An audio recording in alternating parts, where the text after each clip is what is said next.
Good morning, afternoon, or evening, folks, and welcome to Cast of All Trades, the show where we talk about developing skills, exploring ideas, and following curiosity. I'm your host, Orion Siebert, and in this episode, I talk about skill stacking. To be more specific, the 9 skills I believe should act as the foundation for any skill stack. What is skill stacking, you might ask, and why does it matter? And just what are these 9 skills to build from? Well, you'll just have to listen to find out more. For each skill, I'll share what that skill is, give it a difficulty score for it, explain why I have it on the list, potentially share a short story about it, and finally share some tools, resources, or strategies to start developing that skill for yourself. If this episode sounds like it'll be useful to you, then don't forget to subscribe so you don't miss out on similar deep dives and expert guest interviews coming up soon. And trust me, you won't want to miss out on those. And I believe that about covers it. So without further ado, let's get talking about skill stacking.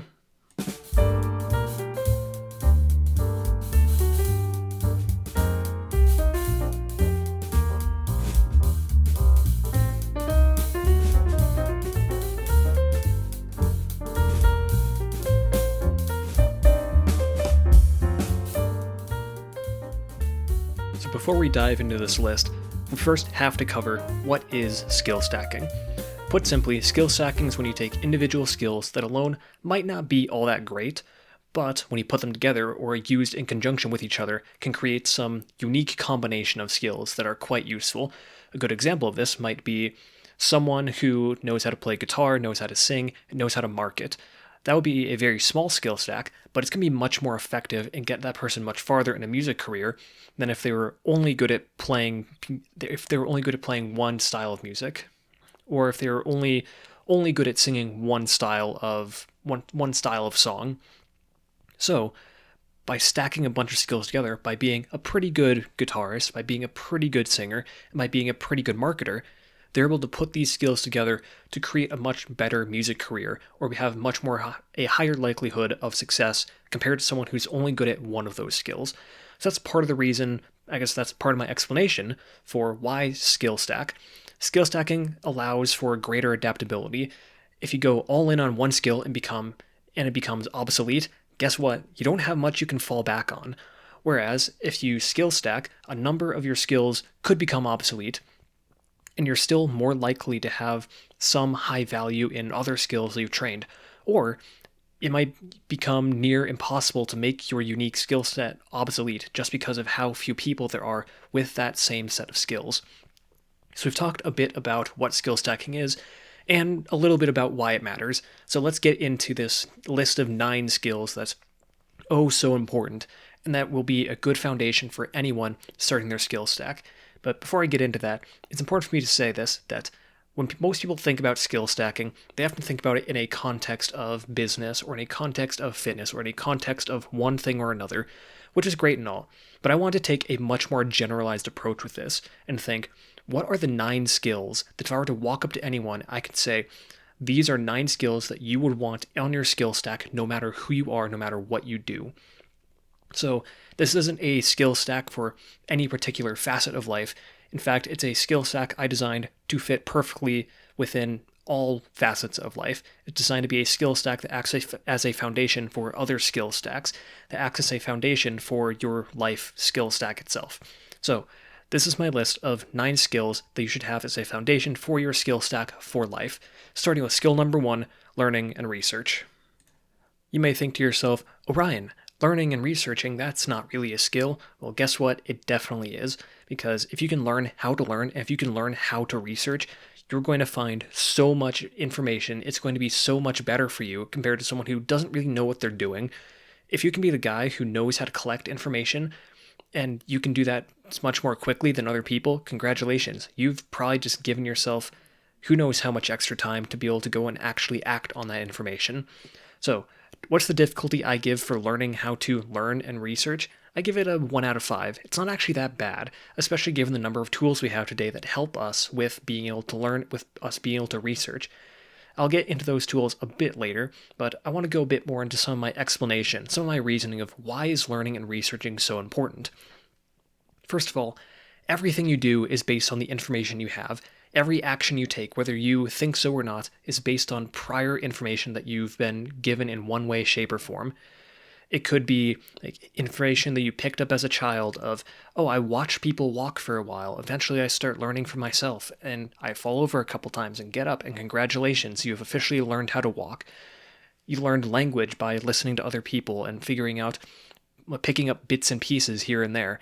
And yet, when we go to try to learn language in school, that's not how we learn languages.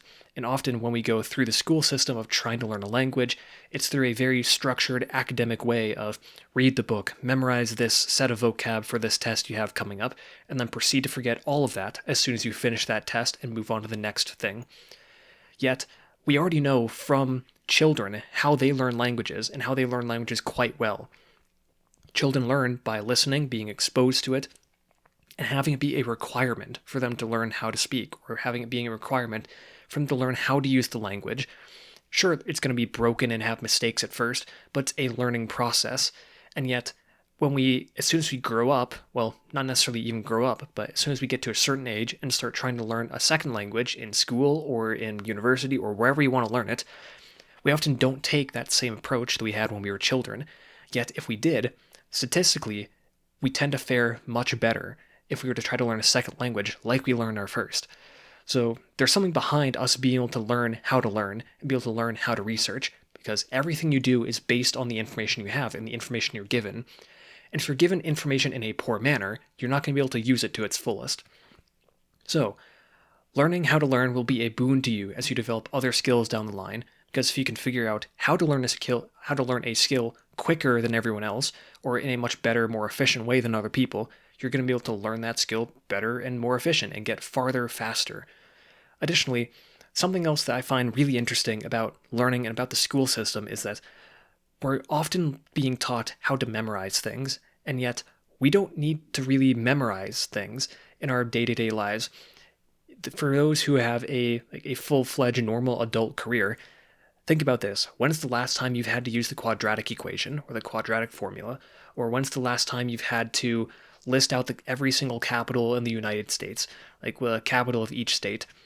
I'm going to guess you probably haven't needed to do that very much. And yet in school, those are the things that we're told, this is what you need to memorize because it's going to help you in the long run.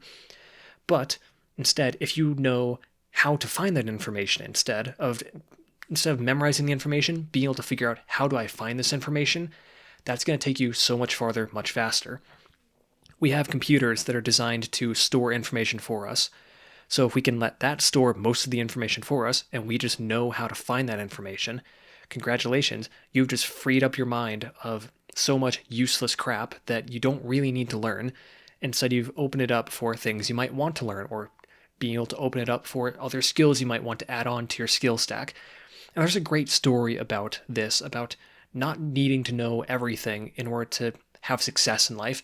In this case, it's in terms of financial success and building a successful company. And this is a story about Henry Ford and how Henry Ford was actually getting sued for the Ford Motor Company because people thought he was quote unquote too stupid to run the company. So I'm definitely going to butcher this story, but in essence, this is what it is. I want to say that it was Henry Ford's children, but I could be very wrong about that. Essentially, Henry Ford is getting sued for the Ford Motor Company because people thought, oh, Henry doesn't know stuff. He doesn't know obvious basic facts. I'm probably going to get this wrong as well. Perhaps an example of this might be, oh, he doesn't know the order of the planets in the solar system, or he doesn't know certain aspects about an engine that he might be working on. It's like, okay. A lot of people would think, oh, yeah, he doesn't know the order of the 9 planets in the solar system, or 8, or however many there are, however many we've decided there are now. He must be an idiot. And yet, when this was taken to court, and people were giving him questions to answer of, can you answer this question? Oftentimes Henry Ford would say, no, I can't answer that question. No, I can't answer that question. No, I can't answer that question. And to the end of it, people were convinced that Henry Ford was an idiot. However, when they got to the end, they say, how have you been able to successfully run this company for so long then? And that's when Henry Ford gave them his answer of, he doesn't need to know everything. Why? Because he has a phone on his desk where he can call up an array of expert individuals where they can answer all of his questions for him. He didn't need to know the information. He had access to get that information whenever he needed it. He didn't need to know it. He had experts who he could rely on instead.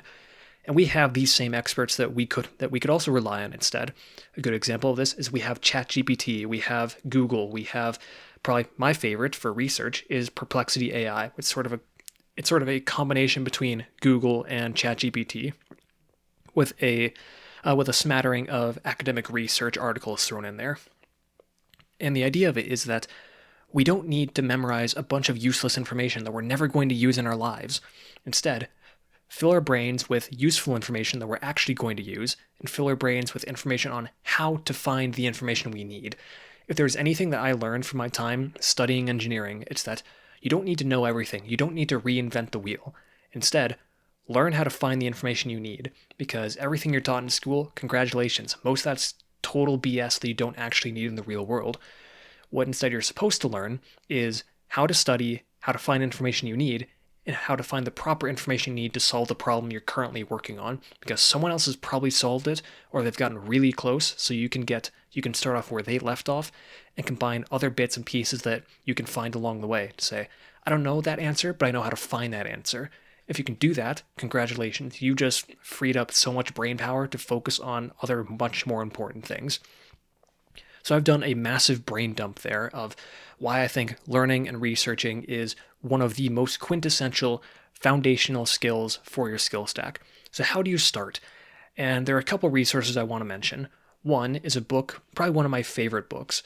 It's Ultra Learning by Scott Young, and it's all about how to learn things quickly. And it looks at different processes that people use to learn different skills or to complete different projects.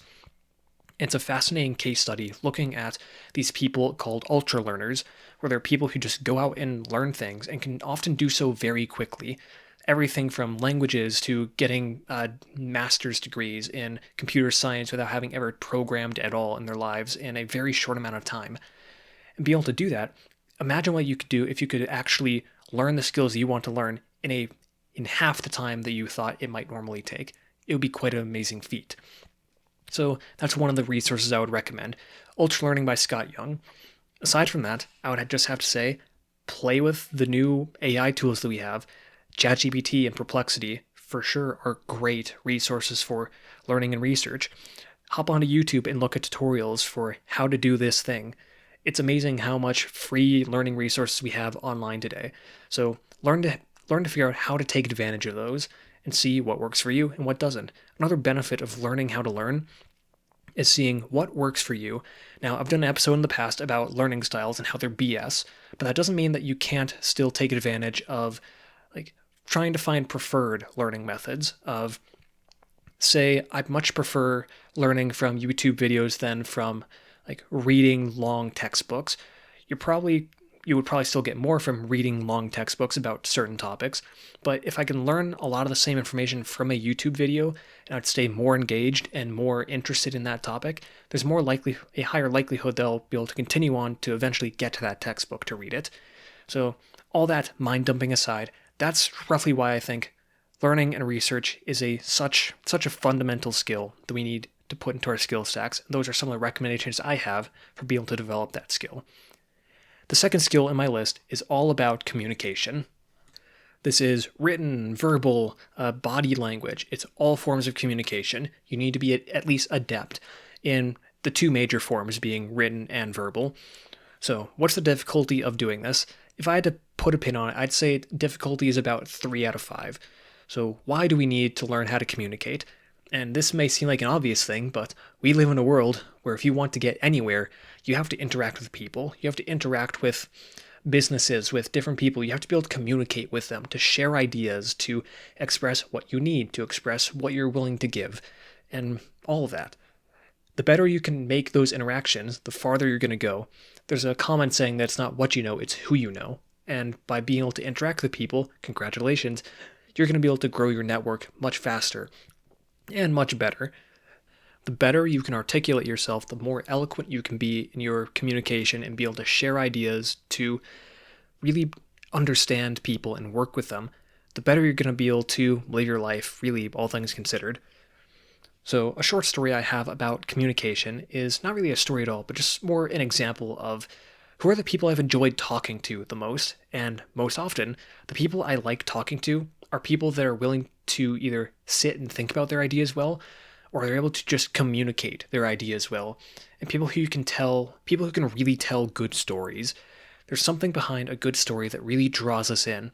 And being able to communicate either through writing or through verbal speech, you're able to bring someone in to communicate with them to say, these are the ideas that I want to share with you. These are the ideas that I think will benefit you. There's something to hearing someone proclaim something in such an articulate and eloquent manner that really just draws you in, and there's something to that. And in everything you do, you have to communicate. If you aren't communicating, you really aren't contributing or doing much of anything, really. So, yeah. Digging into some potential resources of how you can start and how you can better your communication skills.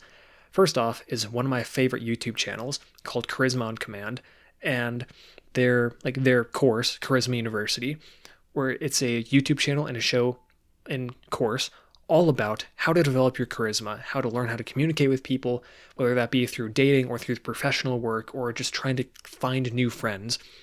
They cover a lot of great information on that channel, so definitely one I would highly recommend. Second is just go trial by fire. Go talk to people. Get into the habit of writing your thoughts and ideas on paper. That's a good one in particular, where if you start journaling and try to express your thoughts and ideas on paper, oftentimes we don't actually know our own thoughts or know our own ideas until we try to articulate them. And if you're able to do that on paper first and just get a good view of this is what I'm going to talk about, this is what I'm going to say, or this is how I understand this idea, if you can put actual words to it before you try to spew out random ideas from your brain, you're going to be much more articulate, much more eloquent, and be able to communicate much better than if you're going purely off the cuff for the most part. There are some people who can communicate off the cuff quite well. However, that's not most people. Most people really should take time to think before they speak. In this case, write, think, speak. So, yeah. And as I mentioned, trial by fire, go talk to people, go try to make friends, and yeah, that's honestly the best way to learn how to communicate. And finally, if you want one more good resource to learn how to communicate and how to be a better public speaker in general, Toastmasters is one I would highly recommend. And I guess actual last resource I would talk about is I have the previous episode before this. Actually, no, it was a couple episodes back now. I interviewed a lady named Nicole Karnowski, and we talked all about communication and public speaking. So if you want a good refresher on how to improve your communication skills, go back to that episode. I strongly think you'll enjoy it and you'll get a lot out of it. So that's the second skill I would add to your skill stack, communication. Third skill is priority setting. And there's a reason I say priority setting and not time management. I have a bone to pick with time management. I'll pick it in a bit. But first, priority setting. Difficulty, I would say this is roughly a 1 or maybe a 2 out of 5. Why do I want to have priority setting as a skill stack, as part of your skill stack, as part of your foundation of your skill stack? There's a quote that I sort of changed up a little bit. The original quote is, "Show me your friends, I'll show you your life." But the quote I want to phrase it as, "Show me your priorities and I'll show you your life." And by your priorities, I say, well, I'm talking about your revealed priorities, not your stated priorities. I don't care what you say is what you're prioritizing. I want to see what you're actually doing. You say, oh, I want to prioritize writing this book, but then you go spend all night getting drunk with your friends and never actually put pen to paper, or you never actually write out the first words of your book. Your stated and revealed priorities are quite different. Your stated priority is, I want to write a book. Your revealed priority is, I want to go hang out with my friends. By being able to take those stated priorities and make them your revealed priorities, you're able to go from being a person who says a lot of BS but doesn't actually do anything to someone who says a lot of BS and does that BS. I can confidently say that I've gone from, I used to be the guy that would say, I'm going to do this really cool thing and then never actually do it, to me now be able to confidently say, if I say I'm going to do something, it's going to happen. It might take a while, but it's going to happen. So yeah, by being able to properly make your priorities, you're able to accomplish so much more. And by having a priority list, you're able to decide what is the most important thing for me to be doing right now. And sometimes the most important thing to be doing right now is taking a break and resting for a bit. Priority setting isn't just about progress, and it's not all about, oh, what's the word that I'm trying to think of right now? It's not all about productivity. It's about deciding what's the most important thing for me to be doing right now. And sometimes that does mean taking a break, taking a rest, but it also means knowing when to work and when to play. So if you can really set your priorities at the start of the day to say, if I can only accomplish one thing today, what would I want that thing to be, and make it number one? Great. Then just keep on going down that list to say, what's everything on my to-do list? Awesome.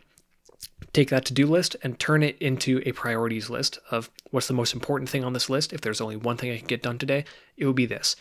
What's the second most important thing? It will be this. And go down that list so that you have essentially, you've converted your to-do list to a priorities list. And if you can properly manage your priorities, you'll be able to progress so much faster at nearly anything. Oftentimes when I have a lot on my plate, this is exactly what I'll do. I'll take my to-do lists, and like once my to-do lists start to fail me, that's when I'll actively make my priority lists. The second I make a priority list that I can check off, I was able to check off nearly everything from my to-do list with basically always with time to spare. And I have a theory behind this of why making priority lists is so much more helpful than just making to-do lists. And it's partially that it's by me placing a priority value on things, by me saying, this is more important than this, and this is more important than this. By having that order, my brain is able to process and say, okay, I just have to focus on this first thing right now. If I can do this first thing, then I can worry about the rest of this. Then I can worry about thing number 2. Then I can worry about thing number 3. And so when I'm able to create these priority lists, my brain's able to more easily focus on the immediate task at hand. So yeah, definitely priority setting is a underrated skill that people should have more of. Oftentimes when people say time management, what they really mean is priority setting. However, you can't really manage time. You can manage what you decide as this is my number one most important thing to do. That's why I say screw time management, definitely have priority setting or priority management. So with all that said, how do you start managing your priorities? So I would do this either in addition to or in place of making a to-do list. Oftentimes it's more helpful to make a to-do list first and then make a priority list based on that. But if you can, just think of most important thing right now, put that as number 1, second most important thing, number 2, then go ahead and do that. But definitely start making priority lists, only when you really need them though, because sometimes, I don't need to focus all that much, so I won't always use priority lists when I'm trying to get things done. Usually I'll just have a to-do list that I go through, but really when I'm starting to notice, okay, I'm slacking off, I'm getting behind on things, that's when I break out the priority list and say, okay, look at everything I have for the day, look at everything I have for the week. What's the number 1 most important thing? What's the number 2 important thing? Number 3, number 4, and go down that list. Because, Lord, the second I break out that priority list, things just start falling into place. It's great. Okay, moving on to skill stack skill number 4, and that's critical thinking. And for this, I would rate it a difficulty of 4 out of 5. And there's some very good reasons for that. Namely, it can be very difficult to overcome your own personal biases, or it can be very easy to fall victim to common fallacies. So what's the reason of why you want to learn critical thinking? Once you become good at learning how to learn and how to research things, then it becomes even more important to learn how to better evaluate the information and the arguments that you're getting. So like I said, this goes hand in hand with learning and research. Once you can get good at collecting information, you need to start figuring out how to process that information and figure out what's gold and what's BS. Because if you can't separate the two, then it doesn't matter how much information you're able to collect, because you're going to find a bunch of competing information that's going to be contradictory to each other that you can't reason with. And part of this also means being able to go out and find people that disagree with you. Be able to find people that don't have the same beliefs as you. They're able to present different arguments as you. There's a saying here that I strongly identify with that I believe is something that more people should have, and that's to have strong beliefs held loosely, where if you believe in something, you strongly believe in it. You say, these are my beliefs, I'm proud of them. However, when you go and you find someone or you find information that's contradictory to what you have to believe, you have to analyze that information. You have to see it, you have to decide, is this information valid? Is this information from a strong source? Is there a good reason for me to believe this new information? And you have to be able to push your own personal biases to the side to say, even though I have believed this thing for so long, I'm looking at this new information now. Is this new information stronger, or is this a better argument than the current information that I believe? Is there a good reason for me to trust this? Because this is something that most people aren't willing to do. They aren't willing to acknowledge that they make mistakes. They aren't willing to acknowledge that I've been believing something wrong for who knows how long.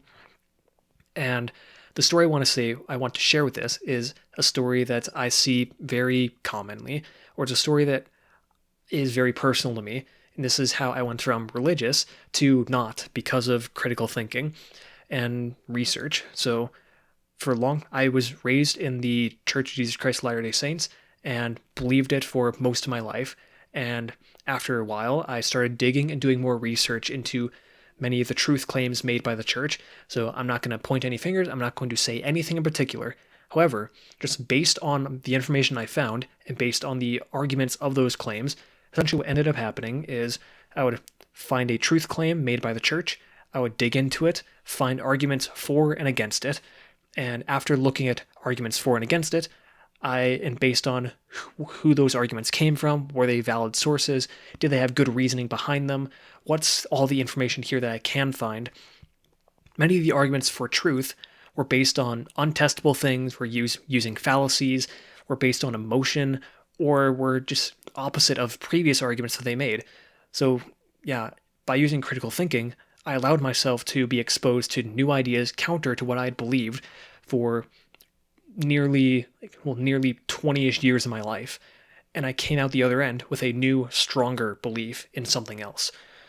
So, all that said, this is me saying that critical thinking can be a very valuable skill. Being able to separate what's gold and what's BS is great. Most people aren't going to be willing to try to learn how to do this because people are very quick to make judgments, are very quick to come to make assumptions about things based on a really well-written headline that they only read the headline and then they don't actually read the contents of the article, where people will jump to conclusions based on things. By being able to dig deeper, you're going to have a better understanding of the world and everything around you. So, how do you develop the skill of critical thinking? I have a couple different tips on this, and if you want even more information about it, I'd recommend going back to my episode on interdisciplinary thinking. Many of the tips there will also cross over here. Some of those tips would being diversify your media diet, go out of your way to find information that actively is different from what you believe or different from what you're normally exposed to, and question the information that you do find, both information that supports your beliefs and information that goes against your beliefs, i.e. start questioning everything. And talk to people who have different ideas from you or who understand things differently from you. By being able to talk to them, you might have a better understanding of why people believe certain things. So even if you don't agree with them on it, you'll be able to come to an understanding of, oh, this is why this person acts in this way, because they believe X, Y, and Z. I act in a different way because I believe in A, B, and C. But I can understand why they would do this thing because of what they believe. So that's why I think critical thinking is a crucial skill that you should have in your skill stack. Moving forward with foundational skill number 5, we have personal care. Difficulty 2 out of 5, and the only reason it's not a 1 is because there are some aspects that require some level of discipline. So a little bit more difficult, just oh so slightly, 2 out of 5. So why do we need personal care? And this is not personal care of, as in self-love of, oh, go to the spa, oh, eat whatever unhealthy food you want, oh, just relax and don't do anything, don't worry about it, just accept yourself for who you are. No, this is personal care as in physically taking care of yourself so that you can be a good, functioning, proper human being. What's my reasoning for this is that you need to know how to take care of yourself. That includes fitness, that includes food, personal hygiene, rest, and anything else that can go into creating a healthy mind and healthy body. Because if you're not healthy, you're limiting yourself. The healthy person is more free than the unhealthy person. The healthy person has more options available to them. If they want to go climb a mountain, they're much more likely to be able to go and climb that mountain compared to the unhealthy person who, if they want to climb a mountain, congratulations, you just got yourself into a world of hell, having to change your entire life, go from your unhealthy lifestyle to tons of training to potentially maybe make your way up the mountain. And plus, we've seen that people who live a healthy lifestyle are likely to live longer. Shocker. So being able to improve your personal care is not only going to here's the thing. It's not only going to improve your health and your long-term health span, as in how long you're going to be able to be healthy and have a more fit lifestyle, but it's going to impact other aspects of your life. If you're able to take care of yourself personally, that's going to cross over into a number of different disciplines or number of different areas. People want to communicate with people. People want to talk to people who are healthier. That's just a fact. If you are healthy, if you look good, if you take care of yourself, there's something called the halo effect that you can take advantage of. People like people who are pretty. People like people who take care of themselves, who do things. And even it's amazing how little effort you really need to put in to be able to steamroll over the average individual today. The average person today the average American today is something like less than $1,000 in your bank account, overweight, obese, and can barely do anything. And by being able to put in just a modicum of effort, you'd be amazed at how you're able to steamroll over these people. And taking a look at personal care, it's not that difficult actually. If you haven't been raised in it, okay, it can be a little difficult getting into it because there's a lot of information out there and it can be hard to figure out what you need to do and what to actually believe. That said, if you go out and with earnest and try to figure out what it is to do that you can do to take care of yourself personally, to improve yourself, whether that be figure out how to exercise, figure out how to cook for yourself, how to have good food, what does that look like? What is good personal hygiene? How can you get good rest and actually sleep well? And just other stuff, you'd be amazed at how being able to take care of yourself can impact so many aspects of your life.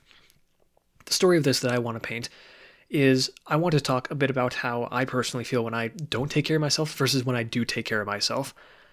I know that if I skip my workout in the morning, I'm not going to have a good day, or I'm not going to have nearly as good of a day as I would have had if I did my workout in the morning.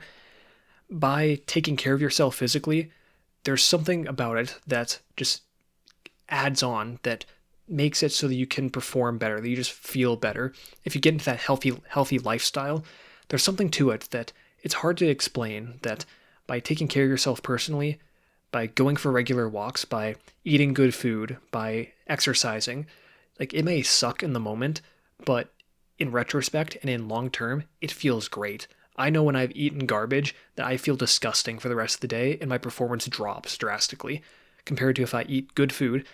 My brain's going on high alert, everything's firing right, and I'm able to have a great podcast episode that I'm able to record, and I'm able to go out and do a bunch of things. So, personal care, really get into it. How do you start? Well, it's oftentimes just down to trying to make it a habit and trying to make it fun. And also, choose one or two aspects of personal care to start with. Work like a sniper, not like a shotgun. Trying to change a bunch of things all at once does not work for most people. So if you know you're lacking in fitness and in food, focus on those two things first. Go get a gym membership or start on YouTube to say, what's a simple workout routine that I can do from YouTube? That's how I've done most of my workout routines. I built almost all of them from YouTube video tutorials, and I'm a very fit person now because of a lot of that. And for food, you don't need to know how to cook a lot. You just need a couple simple recipes. Most people just rotate between the same 5 or 6, maybe even 7 or 8 different recipes for different meals of the day. So if you can get a simple cookbook, or if you can get a couple recipes laid out of these are the 10 new things I'm going to be eating regularly, congrats. It's a lot easier than you'd think, but it takes a bit of effort to go into it. So try to make it a habit and try to make it fun. Whatever you do, try to make it fun. For exercise in particular, if you don't like hanging out at the gym, I personally hate the gym. I like doing everything in my living room where I can watch anime and listen to music however loud I want, and I can do my bodyweight workouts in there, and I made it fun for me. Some people, they love going to the gym and it works well for them. Other people, they need to go play rec sports and make that work for them. Either way, it's trying to find a way to make it so you want to take care of yourself more. So have fun with it and do your best to make it a habit. The next skill number 6, is homemaking skills. Again, this is going to be a difficulty of 2 out of 5, and the reason is that there can be quite a bit of upfront effort, but once that's done, it's actually pretty easy to maintain. So, what do I mean by homemaking skills? I mean everything that goes into making a healthy home. This is all about managing your environment, because if you're in a cluttered environment, studies show that the brain does not do good in cluttered spaces. So really take care of the place that you live in. Have some pride in where you live, even if it's not the best. Guess what? It's going to be much better if you take care of it.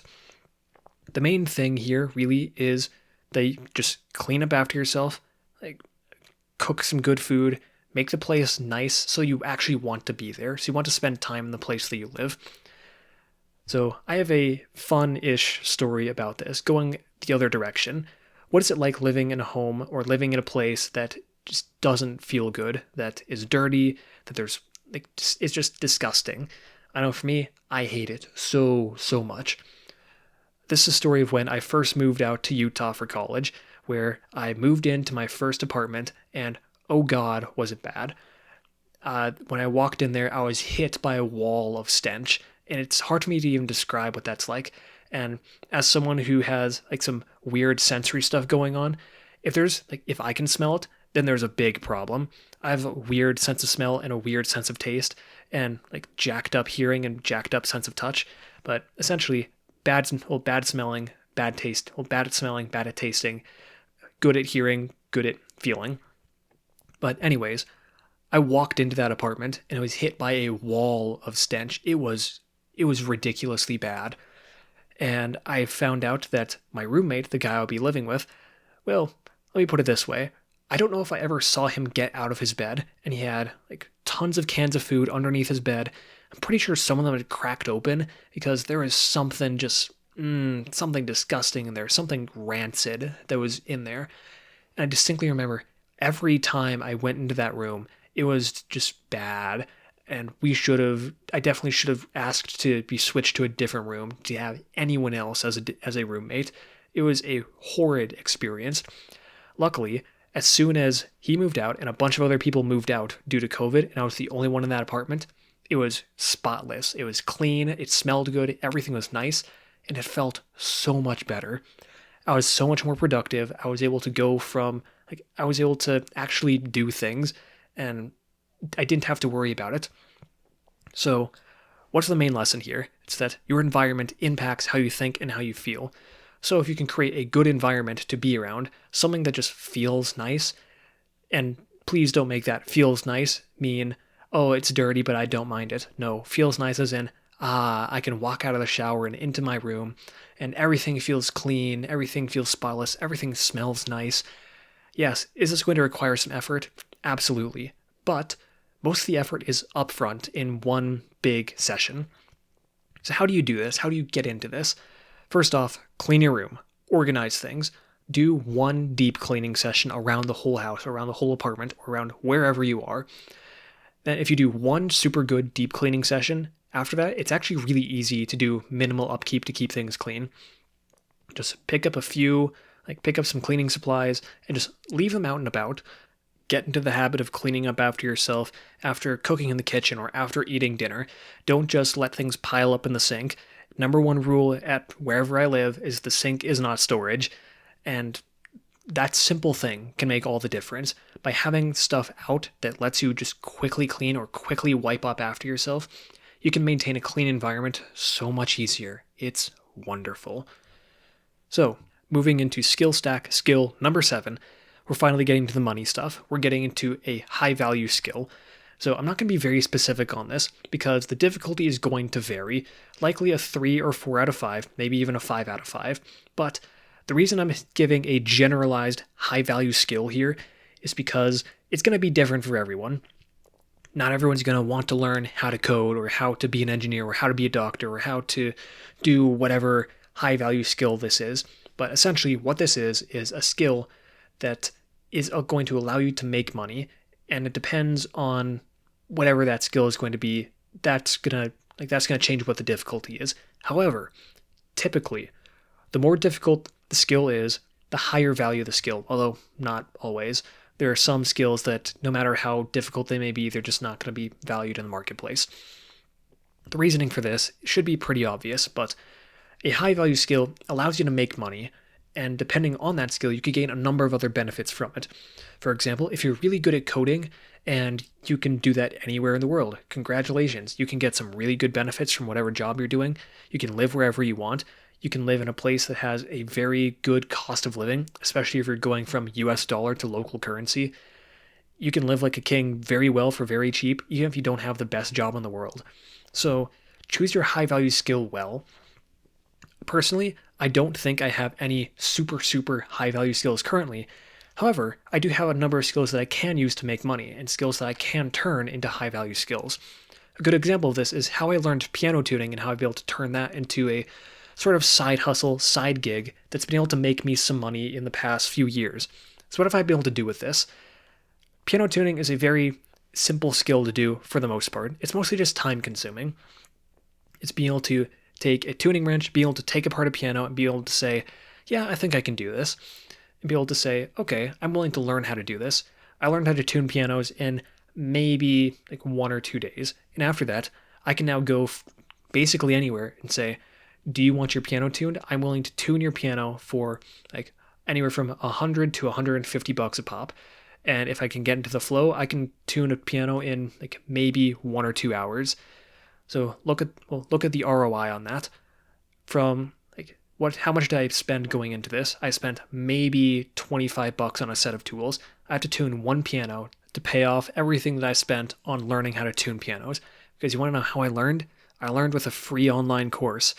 And I learned when I helped tune using a free phone app to help me figure out, is this note on key or not?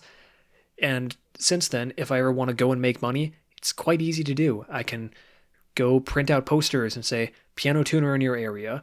I can make phone calls to people and say, do you have a piano? Can I come tune it? I can talk to people who I know who have pianos, and being in Utah, literally everyone has a piano. And I can say, do you want me to come tune your piano? I will do it for, I can give you a discount on it. And it's a very valuable skill to have because it allows me to, for me, the benefits of it are, I can work on my own time. I can take as many jobs as I want. I don't have to have someone over my shoulder telling me what to do. I can make some pretty good money from it. Like if I were to tune a piano a day for a month, I can get, what's the math there? About $3,000, maybe a bit more, maybe a bit less, if I'm charging $100 a piano for 30 days. So yeah, it can clearly pay me quite well if I wanted to do that. And the work's not that hard. I can go in, I can tune piano for 1 to 2 hours and come out. Sometimes I can listen to music as I work. I can do a bunch of things all at the same time. For me, this would be considered a high value skill because it has a bunch of benefits that go with it that I personally really like. So, what are some skills that you can do? How can you get started learning a high value skill? There are a couple of different things here. I'm not going to go too deep or get too specific in it, but mostly it's through lessons, classes, projects. Just try to build out a portfolio for whatever it is you want to learn how to do. It doesn't matter if you want to be a freelancer for it or you want to get a professional job for the thing for the skill you're learning how to do. If you can build a portfolio doing it, or if you can get some classes or get a certification or just do something that actively pushes you towards learning that skill, congratulations. You can make money doing almost anything nowadays. So yeah, go find some high value skill, something that lets you make money, and preferably something that has a number of other benefits that goes with it that you'll really enjoy. So, what do you do now that you have that money? This is where we get to skill number 8, financial planning or financial management. This I would consider a difficulty of 3 out of 5 because you're going to find a lot of conflicting information about how to invest and how to manage money. It's easy to get lost in it and ultimately do nothing. However, there is some really good information out there.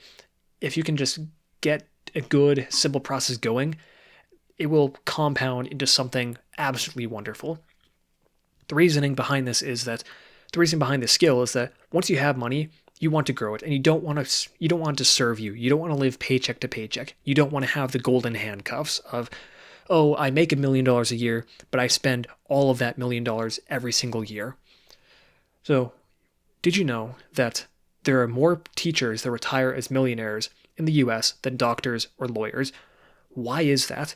Teachers make far less money than doctors or lawyers. It's all because of financial management. Many teachers are often better at managing their money than these doctors and these lawyers. Many people who go become doctors and lawyers go into it because they say, there's a great paycheck to this. I can make a ton of money and I can spend a ton of money. Which, yeah, that's true. But also, a lot of the times, they spend all of that money, or they spend money on stuff they can't actually afford because they think, I'll just Like, I'll just pay it off with my next big check, with my next big paycheck. Compare that to many teachers where the salary isn't great. Instead, they have to be much more thrifty with the money that they do have. And as part of that, they often start working on financial management. They say, okay, this is the money I do have. I don't want to work forever. So I'm going to figure out how to spend less, how I can save, how I can invest, how I can grow the money I do have, and how I can make the most of it. So that's a little bit of a story about why financial management matters. So how can you get started? There are so many resources about how to get started with financial management and investing. However, if I were to pick one book, one thing to recommend, this is the number one book that I would absolutely recommend for anyone who wants to get started with financial management, in investing and saving and trying to plan for retirement, whatever it is you're trying to do. This is probably the most basic book that I could give. It's probably my favorite book in the financial management section, and it is The Richest Man in Babylon. It's a very short read, and I want to say there are 10 principles in it about how to save and how to grow money and how to essentially become rich from, well, whatever it is you're doing. And it's a book all about simple principles of financial management, and it teaches it in a very simple and easy to read way. It's somewhat biblical in the way that it speaks, but it's easy to understand. It's nothing that, it's not all that complicated. And they do a very good job at explaining with stories and explaining with examples of being able to say, oh, yeah, I can see how they do it in this book. That I can do that, except in reality with other methods. So this definitely isn't going to teach you everything you need to know about financial management, but it's a good place to start. So The Richest Man in Babylon, highly recommended. So we've gone through 8 crucial skills for a skill stack so far. What could possibly be the 9th skill that I would have in this skill stack? Last, but certainly not least, is a hobby skill. We've talked a lot about skills that you can use to build yourself up, that you can use to build on top of other things, to say, these are some great foundational skills, but all work and no play makes Johnny a dull boy. So you need to have some sort of a hobby. You need to do something fun every once in a while. The difficulty for this varies, but preferably the difficulty isn't honestly too bad, and the difficulty shouldn't matter for this, because a hobby skill is something you enjoy. It's being able to say, I do this to have fun. So what's my reasoning behind having a hobby skill? Once you have all of these other foundational skills set in place, it's time to add something else to become a more interesting person. And I know personally, I've been able to become so much more interesting and much more interesting to talk to and much more fun to talk to, over the years, because I do a bunch of stuff. It's been a personal goal of mine for a very long time to be able to talk to anyone about anything. And part of that requires me to go out of my way to learn how to do new stuff and to just have fun doing things. So many of my hobbies have turned me into a much more interesting person, such as learning woodworking so I can make musical instruments. I did that because I decided one day I was going to make an electric violin. So I turned that into my hobby for a while. I learned everything I could about violins. I learned everything I could about woodworking and how to do it. I made plans. I drew blueprints.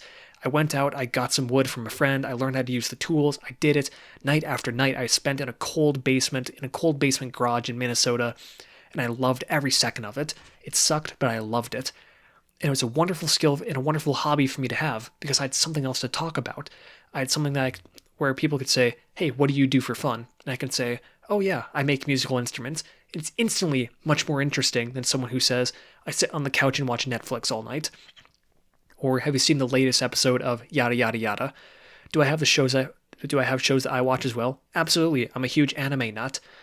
But that's not the skills I'm going to talk about. It's not the hobbies I'm going to talk about with people for the most part, unless they're also super nerds, then that's another thing to bond over. But by having hobbies, by having things that you do that you don't have to do, it's just something that you say, I do this thing for fun. It's another way for you to become a much more interesting person. It's a way to develop interdisciplinary thinking where you can bring in your hobbies into your work life, or you can bring in skills you develop in one area and push them into another area. By developing many different hobbies, by developing many different high value skills, by developing so many of these different skills and adding to your skill stack, you're going to become a much more interesting person and a much more valuable person. You're going to be able to create and do so much more. So, how do you start with hobby skills? This is, again, pretty easy and pretty similar to your high value skills. There are lessons online you can take. There are classes in person you can do. There's YouTube. There's projects you can decide to go and try.